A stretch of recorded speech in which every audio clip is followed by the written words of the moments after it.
네, 반갑습니다. 안녕하세요. 2026년 첫 주일 이렇게 또 함께 시작하게 되어서 감사한 마음이 있습니다. 네, 새해 첫 주일입니다. 지난 한 해 2025년 지나왔고요. 참 각자의 삶 가운데에서 치열하게 열심히 살아내느라 각자 좀 고생들이 많았던 또 한 해였죠. 매년 이 새해가 시작되는 시점이 되면 새로운 결단들을 우리가 하고는 합니다.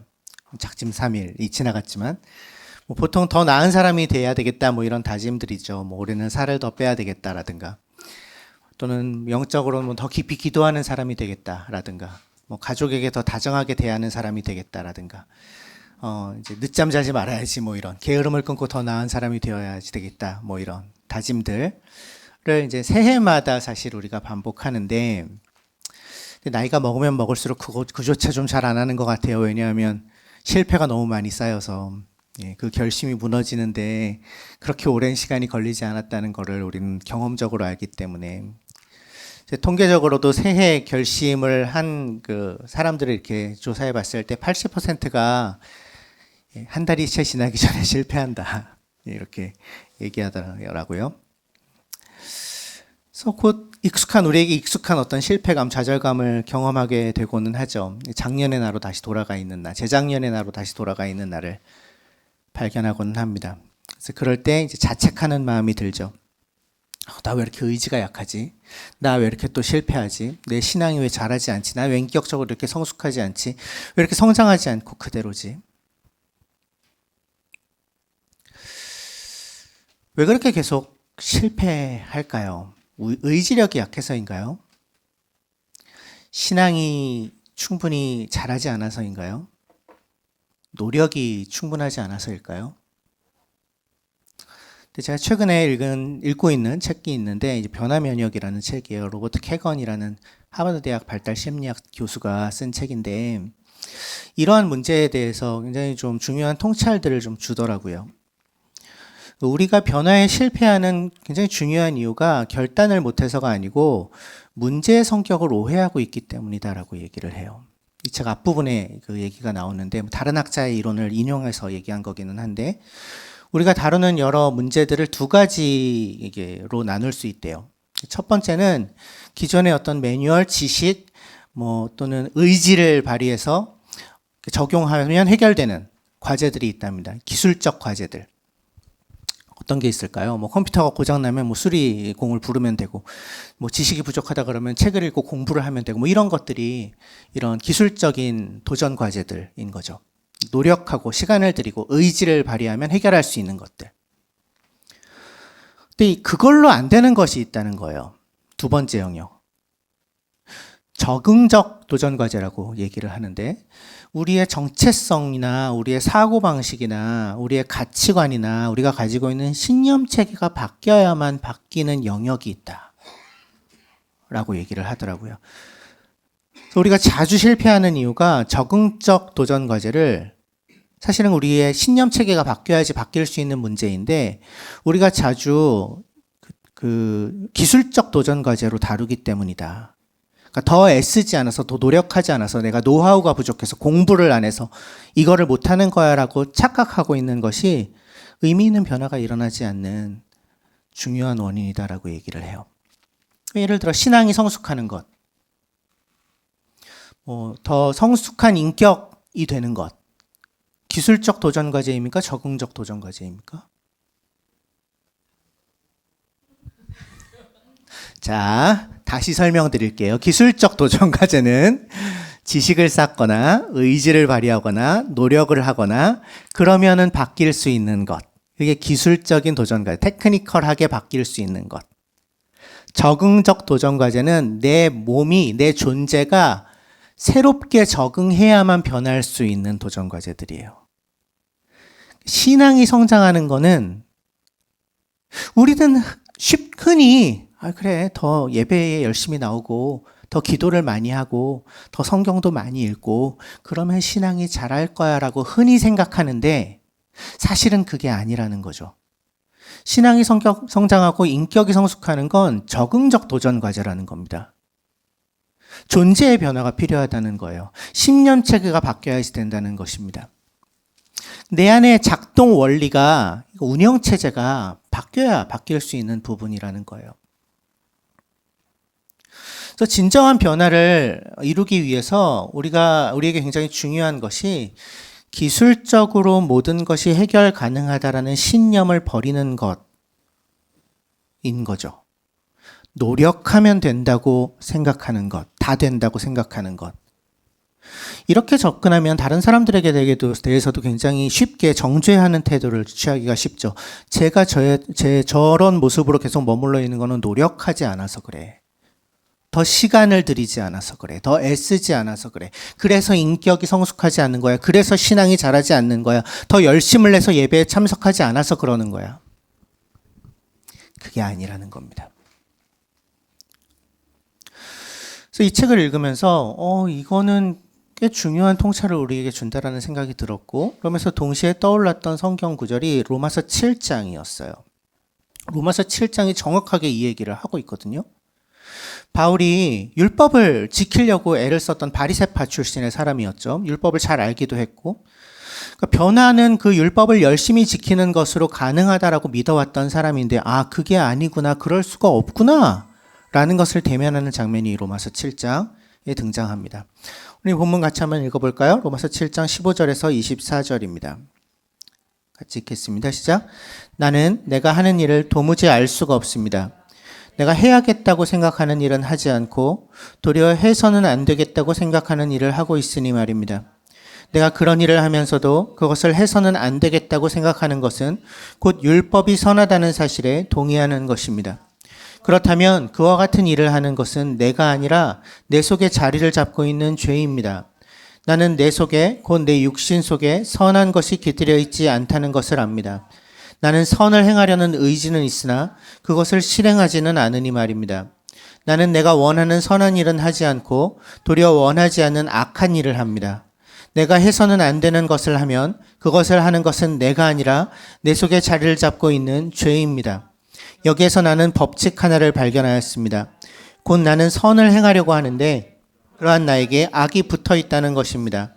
나는 속사람으로는 하나님의 법을 즐거워하나 내 지체에는 다른 법이 있어서 내 마음의 법과 맞서서 싸우며 내 지체에 있는 죄의 법에 나를 포로로 만드는 것을 봅니다. 나는 비참한 사람입니다. 누가 이 죽음의 몸에서 나를 건져 주겠습니까? 제일 앞구절 15절. 나는 내가 하는 일을 도무지 알 수가 없습니다. 라고 고백합니다.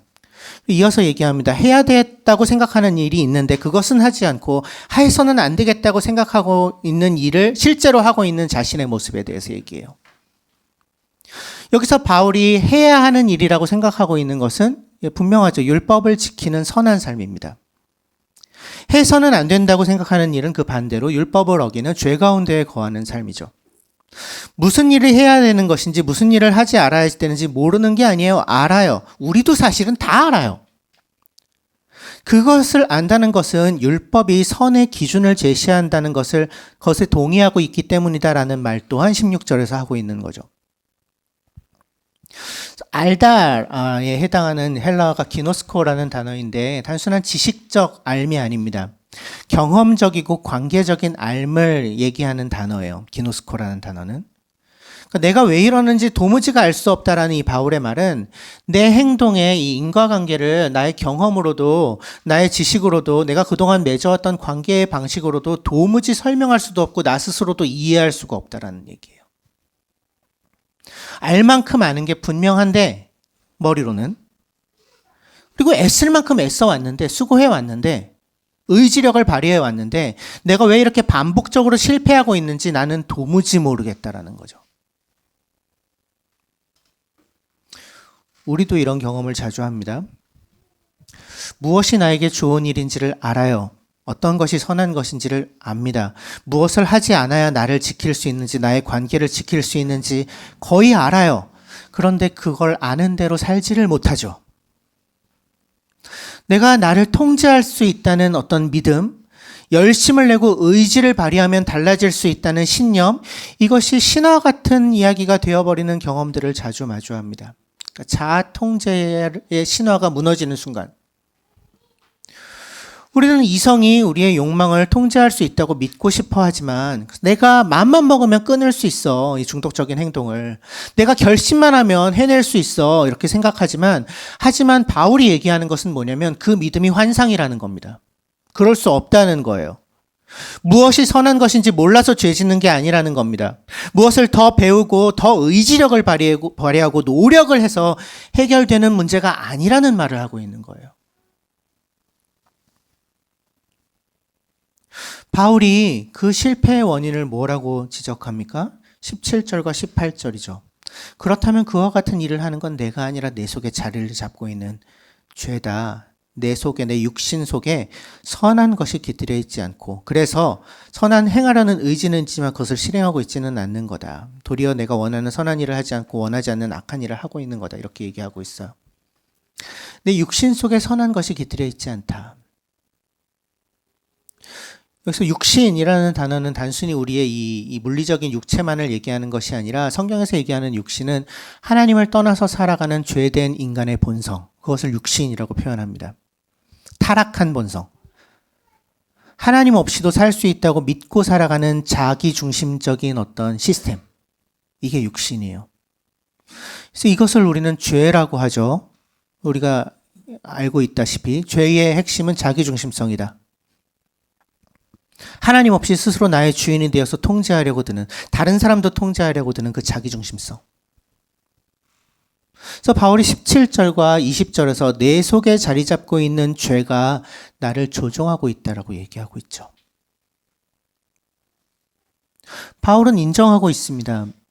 내 지식과 내 의지로는 그건 하나님의 율법, 하나님의 선을 향해서 가려고 하는 마음이 분명히 있는데 내 육신이 그것을 거부한다.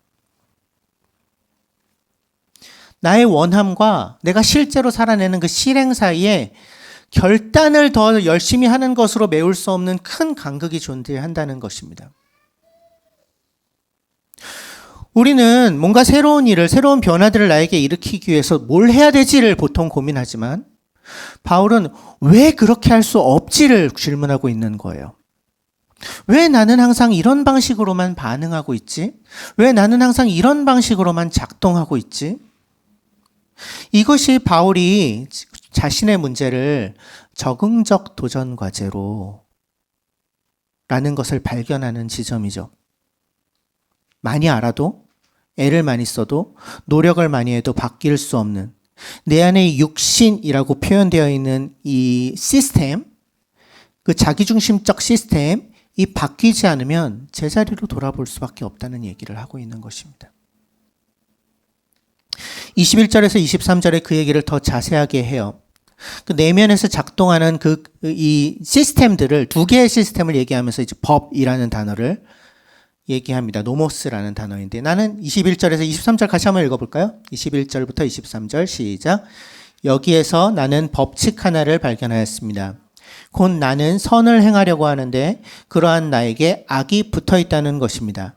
나는 속사람으로는 하나님의 법을 즐거워하나 내 지체에는 다른 법이 있어서 내 마음의 법과 맞서서 싸우며 내 지체에 있는 죄의 법에 나를 포로로 만드는 것을 봅니다. 여기서 법칙, 법 다 같은 단어입니다. 노모스라는 단어인데 우리가 지켜야 될 뭐 규율, 규칙 이런 의미가 아니라 자연 법칙 같은 어떤 필연적인 원리, 반드시 그렇게 될 수밖에 없는 원칙, 원리 원칙들을 얘기하는 단어입니다. 중력의 법칙인 것처럼 높은 데서 떨어지면 다친다. 뭐 이런 필연적으로 그렇게 될 수밖에 없는, 내가 의식하지 않아도, 내가 애쓰지 않아도 내 삶을 지배하는 자동적인 작동 원리, 작동 시스템, 뭐 운영체제라고 얘기할 수도 있을 것 같아요. 그것이 이제 노모스입니다. 근데 두 개의 운영체제가 있다는 얘기를 하고 있는 거예요. 내 안에 두 개의 운영체제가 서로 싸우고 있다. 마음의 법과 죄의 법이 내 안에서 싸우고 있다.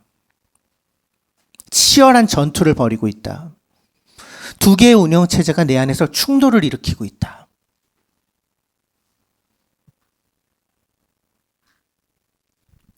이 지점에서 아까 서두에서 얘기했던 변화 면역이라는 책이 굉장히 중요한 아이디어를 주는데, 그래서 오늘 그 얘기를 조금 나누고 싶은데, 내가 긍정적인 변화를 분명히 기대하고 꿈꾸는 마음이 있다는 거예요, 내 안에. 그거는 진심이야. 진심으로 나는 좋은 사람이 되고 싶어. 그런데 실제로는 그것과 정반대되는 행동을 하게 만드는 또 다른 시스템이 있다는 거죠. 그걸 면역체계라고 비유한 거예요, 이 로버트 캐건 교수는. 마치 외부의 병원균이 우리에게 들어오면 우리 생물학적인 면역 시스템이 그걸 막아내기 위해서, 즉 우리 몸의 항상성을 유지하기 위해, 즉 지금 있는 모습을 지켜내기 위해 작동하는 것처럼 우리의 내면 세계에서도 지금 있는 그대로의 나에게 편안한 나를 지키기 위한 시스템이, 면역 시스템이 작동한다는 거죠. 또 다른 운영체제가 돌아가고 있다는 거예요, 뒤에서 몰래. 그래서 그 변화 면역의 체제를 알아채는 것이 중요하다. 그래야만 그걸 다루어서 새로운 변화를 만들어낼 수 있다라는 거예요. 그래서 그거를 하려면 변화 면역의 이제 지도를 좀 만들어내는 것이 필요하다고 얘기해요. 그걸 뭐 렉스레이라고 표현하는데, 이 책에서는 그 지도가 4단계로 이루어져 있습니다. 강의 안에 제가 표를 넣어놨어요. 첫 번째 단계는, 첫 번째 열에는 이제 변화 목표가 들어갑니다. 내가 진정으로 꿈꾸는 나의 변화의 목표. 그러니까 표면적인 목표가 아니라 나의 정체성의 변화나 어떤 존재의 성장과 관련된 진짜 중요한 변화. 내가 정말 이런 사람이 됐으면 좋겠어. 이제 이런 변화. 예를 들면, 표에 예를 넣어놨는데, 내가 너무 많은 일에 지쳐있고, 늘 일로 인한 불안에 시달리고, 하나님을 신뢰하는 것도 막 희미해진 그런 상태라고 해봅시다. 그래서, 새해에는 내가 하나님을 신뢰하면서 그분 안에서 안식을 누리고 싶다. 변화 목표인 거죠. 나는 그런 사람이 정말 되고 싶다. 로마서 7장에서 바울의 변화 목표는 그럼 뭘까요? 선한 삶을 실제로 살고 싶다. 율법의 요구를 충족시키는 존재가 되고 싶다. 이런 거겠죠. 이게 변화 목표입니다. 내가 되고 싶은 나에 대한 그림. 두 번째 열에는, 이 맵의 두 번째 열에는 방해 행동들이 들어가요. 근데 이 변화 목표를 방해하는 방식으로 내가 실제로 하고 있는 일들, 내가 하고 있는 행동들 중에, 실제로 하고 있는 행동들 또는 하지 않고 있는 행동들 중에, 해야 되겠다고 생각하지만 하지 않고 있는 행동들 중에 이 목표를 방해하는 방식으로 작동하고 있는 실제 행동들. 예를 들어 아까에 의해서 내가 하나님을 신뢰하며 안식을 취하고 싶다. 그런데 실제로는 퇴근 후에도 계속 이메일을 확인하고 있고, 또 집에서 애들이랑 놀아주면서도 머릿속에는 내일 업무가 계속 돌아가고 있고, 또 일을 완벽하게 마무리해야 되기 때문에 늘 야근을 자처하고 있고, 뭐 이런 거죠. 그래서 내가 되고 싶은 목표와 반대 방향으로 실제로 행동하는 방해 행동입니다. 로마서 7장 바울의 예로는, 나는 율법의 요구를 성취하는 선한 존재가 되고 싶은데 원하는 선을 행하지 않고 도리어 악한 일을 하고 있는 어떤 그런 행동들이 되겠죠. 세 번째 열에는 감춰진 신념이 들어갑니다. 여기가 중요한 부분이에요. 여기에 들어가는 내용은 뭐냐면, 두 번째 열에 들어갔던 방해 행동들을 작동하게 만드는 내 안에 숨겨져 있는 신념들을 발견해내는 거예요. 우리가 이 방해 행동들을 그렇게 하면은 안 되는다라고 생각하면서도 멈추지 못하는 건 의지가 약해서도 아니고 노력이 부족해서도 아니고 나에게 어떤 신념 체계가 작동하고 있기 때문이라는 거죠. 근데 아까 얘기했듯이 이것이 면역 체계라는 거예요. 나에게 중요한 어떤 거를 지키기 위한 체계라는 거죠. 사실은 두려움과 굉장히 깊은 관련이 있습니다. 이 숨겨진 신념은. 두려움 뒤에 감춰져 있어요, 보통. 들었던 예에서는 어떤 게 감춰진 신념일까요? 그렇게 살아가던 사람에게 일 생각을 멈추면 어떤 두려움이 밀려 들어올까요? 두려움을 발견하는 것이 굉장히 중요합니다. 내가 계속해서 이 상황을, 업무 상황을 체크하고 계속 제때에 이 상황에 대처하지 않으면 나는 뒤처질 거야. 나는 무능한 사람으로 낙인 찍힐 거야. 두려움. 그 두려움 뒤에 진짜 내가 헌신하고 있는 감춰진 신념이 있는 겁니다. 내가 유능하다는 것을 내가 스스로 입증해내야만 나는 안전할 수 있다라는 신념. 표면적으로는 하나님을 신뢰하며 쉼을 누리고 싶다, 안식을 누리고 싶다라고 말을 하지만 사실 내 안에 숨겨져 있는 신념체계는 그렇게 하면 나는 안전하지 못할 거야 라고 믿고 있는 거죠. 내가 유능하는 걸 유지하는 게 더 중요해. 나의 통제권을 놓지 않는 게 더 중요해 라고 믿고 있는 신념체계. 이게 바울이 얘기한 육신의 법이죠. 예자, 자기중심적 시스템, 죄의 법. 변화를 원한다고 말하지만 새로운 사람이 되고 싶다고 얘기하지만 사실은 변화했을 때 예상되지 않을 닥쳐올 것들이 두려우니까 나에게 익숙하고 나에게 편안한 나 자신을 보호하기 위해 작동하는 면역 시스템.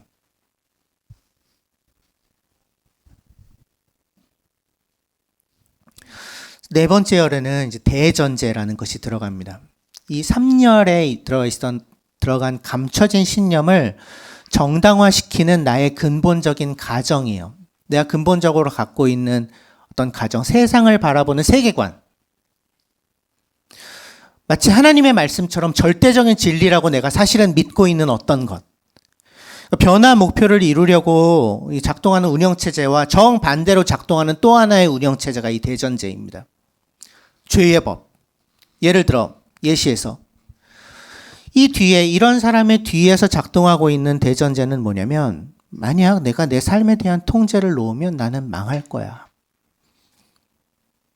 그게 대전제입니다. 그거는 믿음 체계예요. 사실로 입증된 것이 아닙니다. 내가 그렇게 믿고 있는 거예요. 내가 내 삶의 통제권을 잠시라도 놓는다면 내 인생은 무너져 버리고 말 거야 라고 믿고 사는 거죠. 그래서 이 대전제가 정말 진리인가? 하나님을 믿는 만큼 같은 정도로 또는 그보다 더 강력하게 믿어 마땅한 어떤 진리인가? 아니면 하나님 대신에 내가 붙잡고 있는 우상인가를 정직하게 분별하는 것이 굉장히 중요합니다. 이 대전제를 하나님이 비춰주시는 내면의 빛 가운데에 드러내지 않고서는 아무리 하나님 올해는 좀 안식을 누리게 해주세요. 제가 주님을 더 신뢰하게 해주세요. 이렇게 기도해봤자 그 기도가 우리의 삶을 바꾸지는 않는다는 겁니다. 그래서 이번 한 달 동안 요거를 좀 한번 들여다보려고 그래요. 우리 안에 실제로 어떤 체계, 어떤 죄의 법, 어떤 육신의 법이 작동하고 있나. 근데 개인 작업이 좀 중요합니다. 우리가 공동체로 할 수 있는 거에는 한계가 있으니까 각자 개인 작업이 좀 중요한 것 같아요. 그래서 한 주 동안 과제를 내드리겠습니다. 여러분이 좀 해오셔야 될 과제가 있는데, 아니면 가정교회 시간에 같이 하셔도 좋을 것 같기는 하네요. 근데 강의 안에 있는 이 표 밑에 빈칸 제가 일부러 넣어놨는데 여기 좀 채워보시면 좋겠습니다. 첫 번째 열에 변화 목표가 들어갑니다. 내가 올해 정말 변화하고 싶은 나에 대한 핵심 목표. 우리 각자가 가지고 있는 어떤 열망들, 다짐들. 두 번째 열에는 방해 행동들을 적는 것입니다. 그 목표를 방해하고 있는 내가 실제로 하고 있는 행동들. 원하는 선은 행하지 않고 오히려 미워하는 악을 행하고 있는 나의 모습들. 굳이 변명할 필요 없습니다. 이건 이래서 그렇지 어쩔 수 없지. 아니요. 그걸 하는 게 아닙니다. 그냥 행동 그 자체를 적는 겁니다. 3열에는 그 방해 행동들 뒤에 감춰진 신념들을 적는 거죠. 변화를 원한다고 말하지만 사실은 변화했을 때 닥쳐올 그 변화라는 위협으로부터 자신을 보호하기 위해 전력을 다하고 있는 나의 어떤 두려움, 그 신념. 4열 대전제까지 발견하는 거는 꽤 어렵습니다. 이건 우리가 한 달 다 지나고 난 다음에 좀 같이 해봐야 될 것 같아요. 그래서 이번 주에는 3열까지만 좀 적어보는 건 좋은 것 같습니다. 4열까지 가려면 굉장히 깊이 돌아보고 스스로를 들여다보고 반추하고 이건 시간이 좀 필요하고 과정이 필요한 것 같은데, 그래서 그것을 돕기 위한 어떤 과정들에 대해서 이제 다음 주부터 이제 4주차까지 올해 이번 한 달 동안 말씀도 같이 나누고 연습도 같이 하면서 할 거여서 사열까지 적으실 필요는 없지만 한번 들여다보면서 적을 수 있다면 적어 보십시오. 뭐 나중에 수정할 수도 있으니까. 예, 믿고 싶은 것, 믿어야 마땅한 것을 적는 것이 아니라 내가 실제로 믿고 있는 나의 삶과 나의 생각과 나의 행동의 대전제들, 세계관들, 세상을 해석하는 나의 틀을 적는 겁니다. 얘기만 들어도 쉽진 않겠죠. 예, 꼭 뭐 강의 안에 적으실 필요 없고 다른 사람에게 보여주시지 않아도 되고 여러분 자신을 위해서 각자 원하는 방식으로 한번 적어보세요. 한 달 동안 이 내용이 어떻게 더 진실해지고 더 깊어지는지 볼 수 있게 되기를 좀 기대해 봅니다. 다시 말씀으로 좀 돌아가 보죠. 24절에서 자신의 내면을 샅샅이 들여다본 바울이 그 선한 의지의 밑바닥에 뿌리 깊게 숨어있는 죄의 법, 그 안에 감춰져 있는 어떤 신념들, 이런 것들을 발견한 바울이 마침내 탄식을 외치는 겁니다. 아, 나는 비참한 사람입니다. 누가 이 죽음의 몸에서 나를 건져주겠습니까? 죽음의 몸.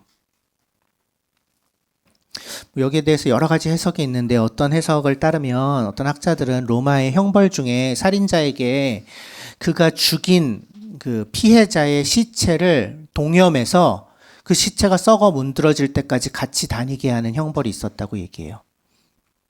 그래서 바울이 여기에서 죽음의 몸을 얘기할 때 그걸 의도했을 수도 있다라고 이제 제안하는 사람들이 있습니다.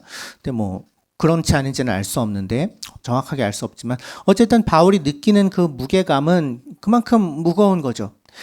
때려야 뗄 수 없는 죄의 본성이 변화를 거부하는 그 완고한 자기중심적 시스템이 나를 질식하도록 조여매고 있다. 와, 난 살 수가 없네. 나는 정말 비참한 사람이네. 그리고 나서 뭐라고 얘기합니까?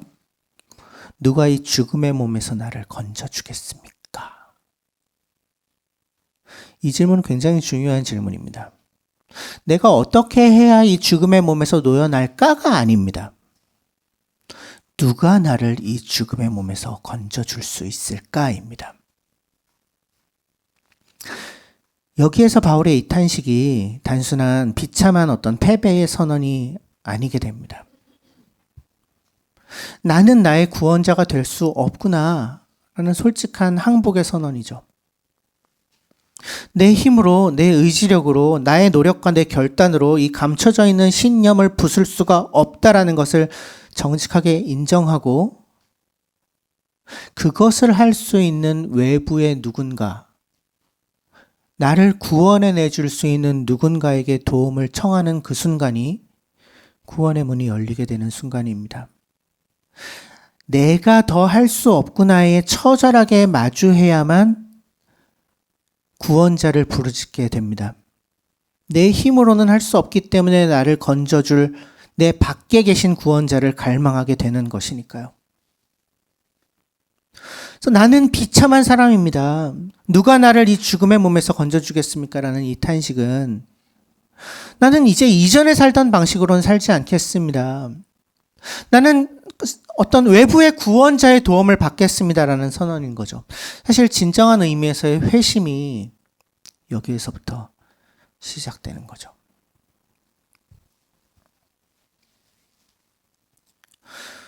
새해를 맞아서 변화와 성장을 꿈꾸고 있는 우리들에게 정말 필요한 것은 그 결단을 더 열심히 하는 것이 아닙니다.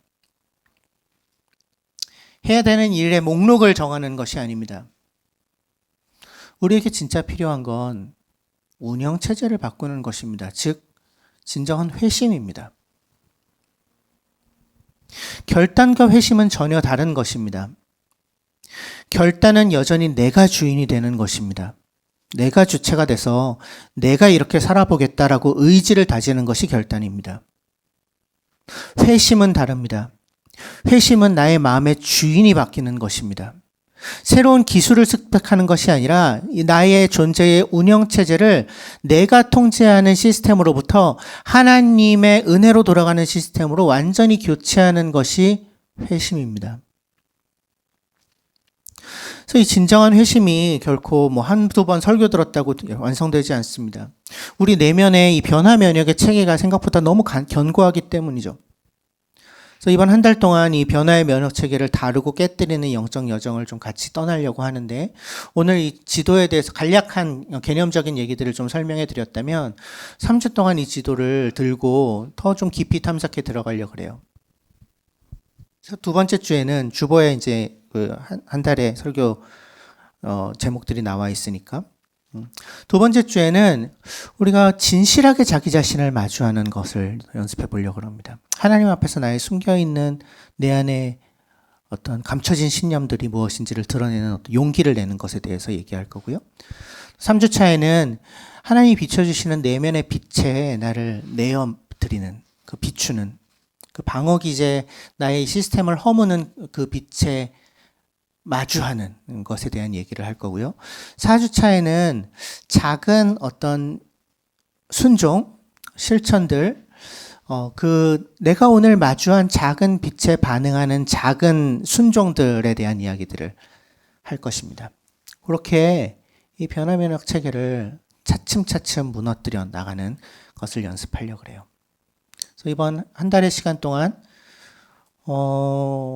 우리의 존재 방식이 완전히 새로워지는 그런 모험을 같이 떠날 수 있었으면 좋겠어요. 그 낡은 자아가 깨지고 하나님이 빚으시는 새로운 존재로 거듭나는 이 여정을 우리가 다 같이 걸어갈 수 있었으면 좋겠습니다. 2026년 우리가 꿈꾸는 여러 변화들은 더 독하게 결심하는 것에서 오지 않습니다.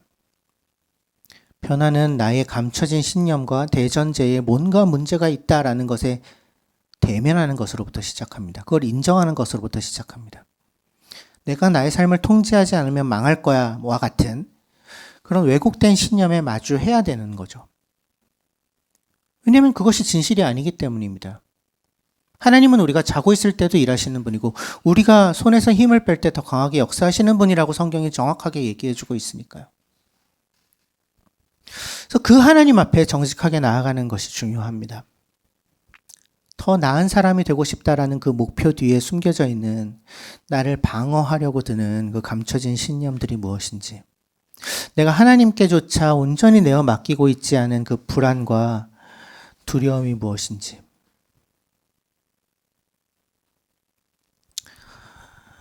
그래서 진정한 성장은 나의 결단이 끝나는 지점에서부터 시작됩니다.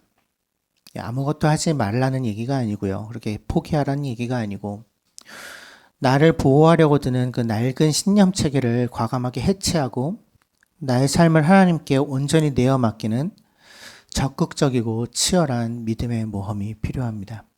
그래서 내 힘으로 버티던 그 손에서 힘을 빼고 가짜 안전장치들을 풀어제치고 우리를 건져주실 예수 그리스도의 그 강하고 크신 팔에 나를 내던지는 것, 그것이 우리가 나아가야 할 회심의 길인 거죠. 이번 한 주 살아가는 우리의 삶이 나의 결단과 나의 의지력을 기대어 사는 것보다 내 안에 감춰져 있는 신념과 왜곡되어 있는 대전제가 무엇인지를 하나님 앞에 정직하게 들여다보는,